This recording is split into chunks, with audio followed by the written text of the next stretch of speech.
Welcome back to Worthington Motor Railway and another episode of adding a few Bachmann, Thomas and Friends locomotives to the layout.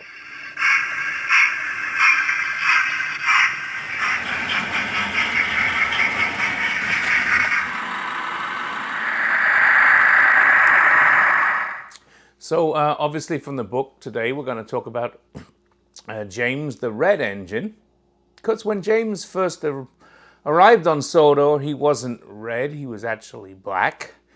And there is an episode in Thomas and Friends, but I don't believe it's based upon a Reverend Audrey story, where James is told to be busy as a bee by Percy, and the result is that James gets painted in bee stripes.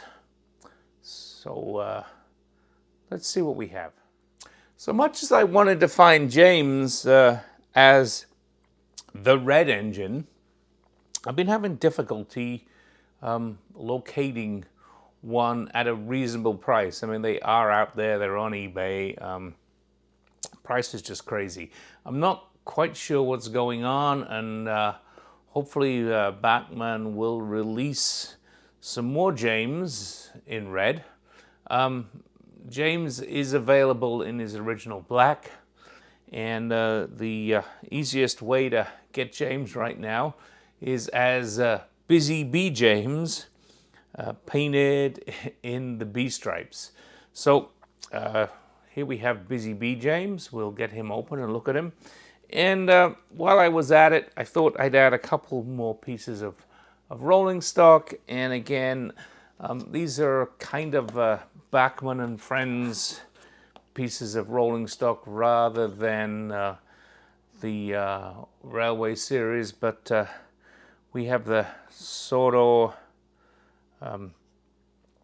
wagon here, and we have the Sodor Diesel Company tank engine. So we'll take a look at all of these items.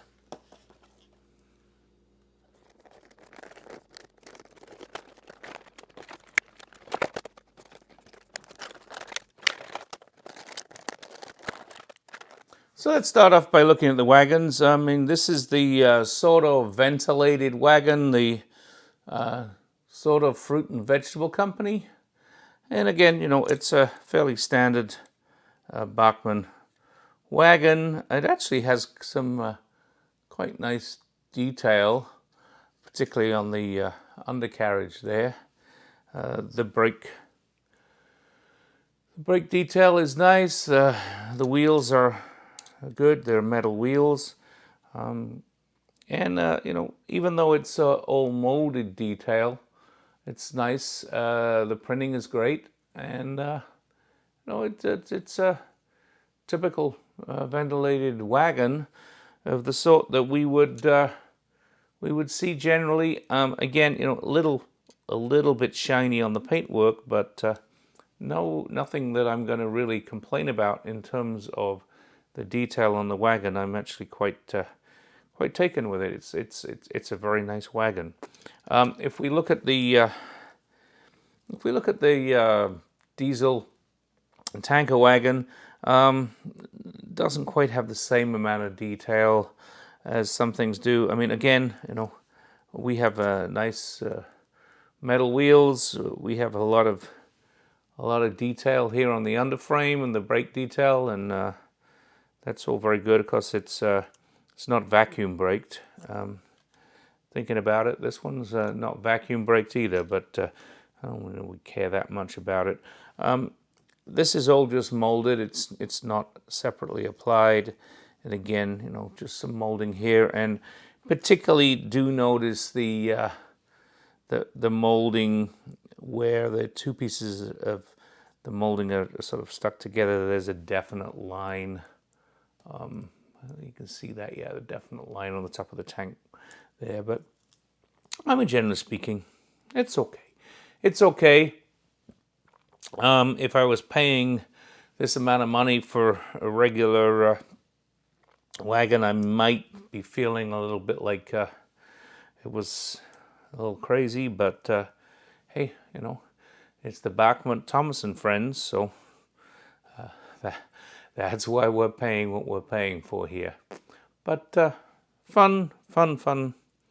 Play value is good. I not that concerned. Definitely feel like this is a much better wagon, much better value for money. Okay, so let's look at James in Busy Bee format.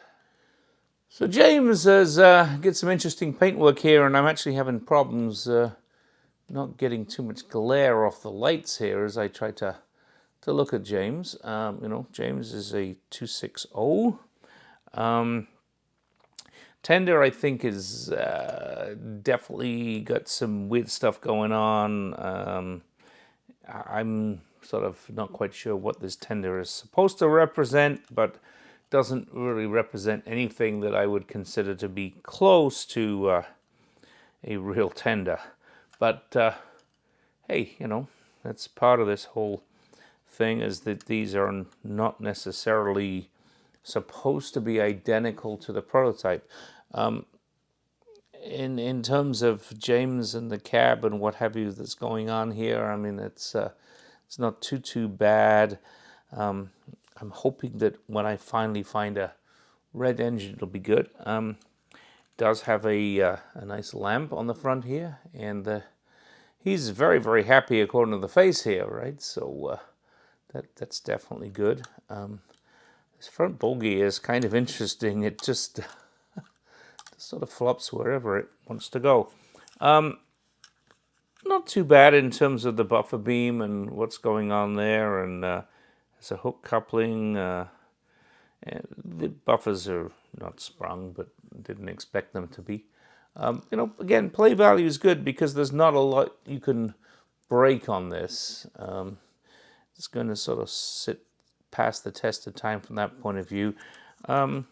There are sort of front windows here, but they're just painted.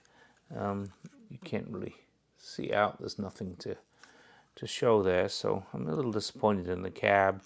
But the dome is nice. There's a whistle on the top here. There's a valve there. There's a handrail, but it's just part of the molding. Anyway, there we have James. So I think you probably know the story, which was that James, Sir Topham Hatt was sick, and Lady Hatt went and talked to Percy and told Percy what the engines had to do that day. And one of the things was that James had to be busy as a bee. And so James asked if he needed to be painted like a bee, and Percy said yes. So he got painted to be busy as a bee. So it was a very short-lived paint job. He got his beautiful red paint back pretty quickly. And hopefully, some point before too long, we will find a red James. But it's always fun just to have James busy as a bee running around the layout.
Once again, thank you for watching. Hopefully you enjoyed seeing James in his busy bee outfit. Sort of busy being around the layout a little. We'll get James in red at some point and we'll show you James in red. In the meantime, thank you for watching. Please like the video if you liked it, and you can subscribe with the button to the top right, another video to the top left.